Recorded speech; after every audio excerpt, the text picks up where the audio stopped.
Og tungod lagi kay ang munang kasal.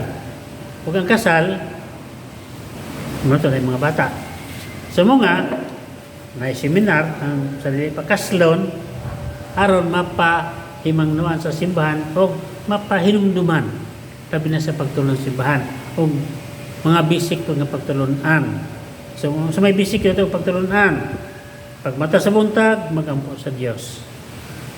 Ang mga mga panalangin samtang magtrabaho ta ng adlaw.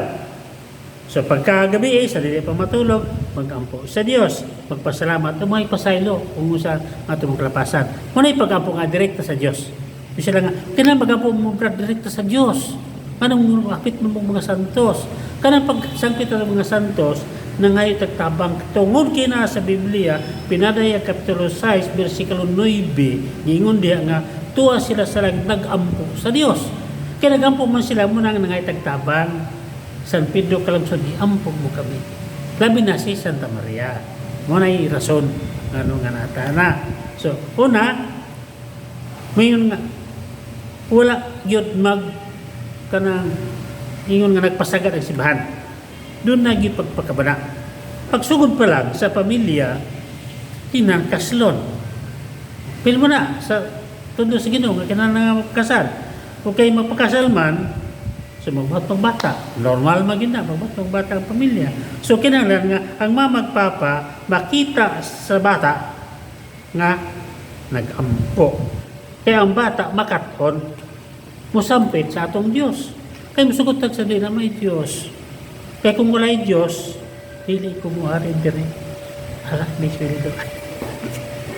Tumari mo ka dire, wahang ka rin dire, para unsa man.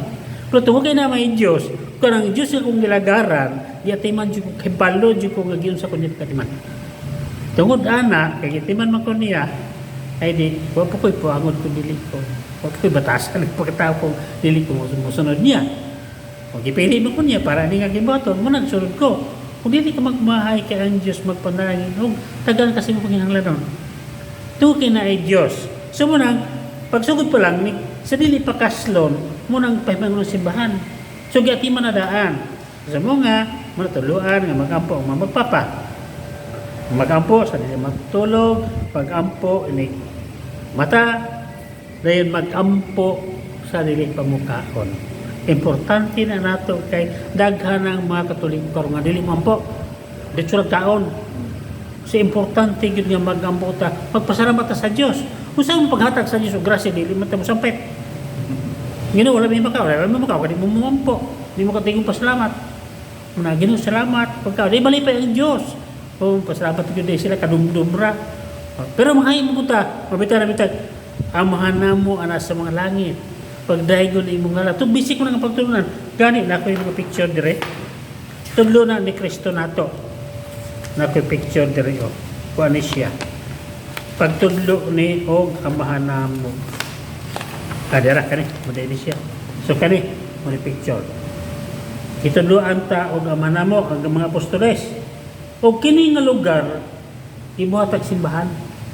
Ug ang dumalaan ni Carmelite Sisters. Kung man katong iludahan niya nga baton, lahi po to siya. katong di mo simbahan, ay po to. Lahi po to siya. Kani siya, katunan, ingon magod ang mga apostoles ka, tudlo ini pagampo. Oh, mo tani nga itong Ginoo nga, ingon ni pag, muna siya, muna nga lugar, kani siya. Kanang lugar. Oh, kani siya, dire sila gitudlo aro pagampo. Para nga, kanang dili malintan, gibot ang simbahan. So, Carmelite Sisters ang nagatiman aning maong simbahan. So, sa Katoliko, simbahan siya. So muna siya, ituluan ta mo nang basic na to siya pagtulon sa to simbahan. Kay naman kay mga kauban, hindi ka ba lumampukuhan na mo. Punang tuluan, ang ginikanan, magampo. Basic mo na, ama na mo sa langit. Pagdaigon na imong ngalan, pabot ka na mong ngalan, matuman na yung pagbotis, ang kalano sa matag adlaw. Ano kada adlaw mo ito ngayo? Ano ito kalimot sa itong Diyos? Ngayon tarong adlaw, Ginoo tagay mo pero daghano nas Ginoo para nga dili ta malang-alang. Dili may tabo nga magot man ta kung mahibalo lang kita mo ampo. Sukad mo ako makagaranti ako ana kay sukad ko ana nga naghimo nga magampo sa dili mo mukaon wa gid mahitabo nga gipagot man ko sa Dios. Wa gid mahitabo nga magot man ko, wala gid na siya mahitabo. Kay ang Dios manalangin og muhatag gyud sa atong kinahanglanon. So man gituluan ta. Madayon, namata ng mga pagampo, pagmata, magampo, direkta tanan na sa Dios. Pagmata, magampo, tayo matulog, magampo, tayo pagpangaon, magampo, tayo. Di ta maningala, kung masampit mo kita sa mga santos, dili ta perfect na tawo. Nagi tayo makasalakta, mo distansya ta kami sa Dios. Mga kanang mga santos, dako katabang, naman sa Santiago des Biblia, dako kay kinuan ang mga pagampo sa balaan. Labaw na nila nga to na sa langit. Basaw na, parang sure, sa Biblia man kaha, di basaw na pinadayag. Kapitulo 6, versikulo 9. Pinadayag kapitulo, hot doon ng kapitulo 7. Naadihan, nag-ampo sila. Kaya nag-ampo man sila, minita, ampo mo kami. Wala ta mag-ampo nila. Oy, San Pedro tagain niyo. Tao ba na pinanato? Pero kayo naman sila sa Diyos, o di makampo sa ito, o San Pedro tabangin niyo, tagaan, ako nang tagaan ta. So, nindot kayo nga mo, mga yuta nila tabang. Naman sila. Pero kung makahin mo ka magdirekta sa Diyos, di ka nung dili. Pero kita, para sigurado John, gawas nga direkta ta, pag-iuta pa mo ito. O, di doble. Nindot siya. Mga kitadluan ta. Direkta sa Diyos. Okay na lang mga tagtabang sa mga santos na ito na sa langit. So muna nga, kumanana, mananapod tayo, pagsimba labi na sa alaw nga Domingo, importante kay gida. Magpasalamat ta sa mga grasya. Magpasalamat ta, gitiman ta sa Diyos. Dagka na kalisod ron, dagka kadahang problema ron. Pero kung naay Diyos mo tabang na to, problema. Ang grasya, pagyatak sa Diyos, mabot na siya. Daghang itong kauban ako, sa piya na kayo ron. Pobre siya sa una. Pero kaya ang Diyos na kayo, manalangin man, o di, yun ang ginawa nga, kaya kita mo grasya, di mo na magpasalamat sa Diyos. Kung wala kay problema, ampo lang yan po sa Diyos, kaya ang Diyos, di na magpasagat tabangan dito. So, manay katuyuan na to, nagitudluan ta nga na ay Diyos mutabang na to. Unang, may mga seminar, aron, pagpahinumdom sa atong mga obligasyon o sa atong mga himuon, labi na sa pagtulon sa simbahan. Kay tulikop, kita pag magbunyag, ala na. Di na, mali na mo pakita simbahan. Kasal bunyag lubong. So, yun nga, nganong naman revolto, nata revolto kayo Diyos, suguman, Exodo Kapitulo 25, versikulo 17 nga 22, nga na Diyos, paghimong revolto, ayan ang revolto sa Diyos. Kaya maghimo kag revolto ni Aris Bonifacio, ito yung may tabang, may labot. Pero kung balaan, ang Diyos nagsugo. Muna nasa kanang Exodo Kapitulo 25, versikulo 7 nga sa 22. Kung napod na sa Ezekiel, nga ang simbahan sa Diyos daghang larawan. Mao nga kung petan magkalakag sumasungod taliko na larawan kay mo man na sa Ezekiel kapitulo aron gyud masabtan nato tanan. So wala na ako siya matanaw kaganina manang ato na lang pangitaon. Ezekiel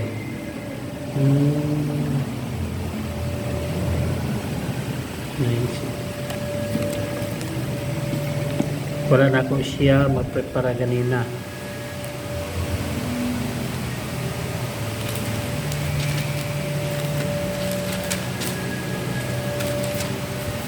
So naiskutan naman nato bisan kung wala magprepara so muna ito ang basahon kani muna kamatuuran sa pagtulunan nato sa simbahan sa may giingon dere muni Biblia muna gisulat ang bongbong sa usab ng templo muna simbahan ngito kun sila para sa Dios dito sila mo simbahan si Kristo niya tugan po sa templo ang bongbong sa templo dito sa sulod gikan sa salog hangtod sa ibabaw sa portal gikulitan og mga larawan so na ribulto di mo maningala ana na ribulto so pakbuna dili basta di lang ribulto sa Dios gikulitan og mga larawan sa mga palmira o sa mga kerubin ang hulagway sa palmira o sa mga kerubin nagulos-ulos mata kerubin may duha ka naong sa tao ang mata kerubin may duha ka naong may naong sa tabo, ang nagtubang sa palma, sa usa ka kilid, ug ang naong sa usa ka kalayo nagtubang sa pagmira sa usa ka kilid. Gikulit kini sa tibok palibot sa templo, gikan sa salog ngadto sa ibabaw sa pultahan. So na ay mga larawan ang templo sa Dios.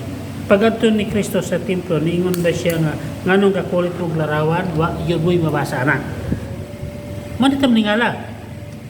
Pagabot sa Kristyanismo dire 1521. Kaya siya nagdala si Magellan. Kauban, di man si Magellan may nagmisyon din sa tawa. Ang mga pare nga Katoliko nga misyonero. So, ingon si Kristo, Mateo Kapitulo 16, versikulo 18, siya nga, tukuron ko ang akong simbahan. So, na simbahan. So, gikan sa Israel, paingon sa Roma, gikan sa Roma, paingon sa Espanya. Kaya ka na Espanya niya ito, province na sa Roma.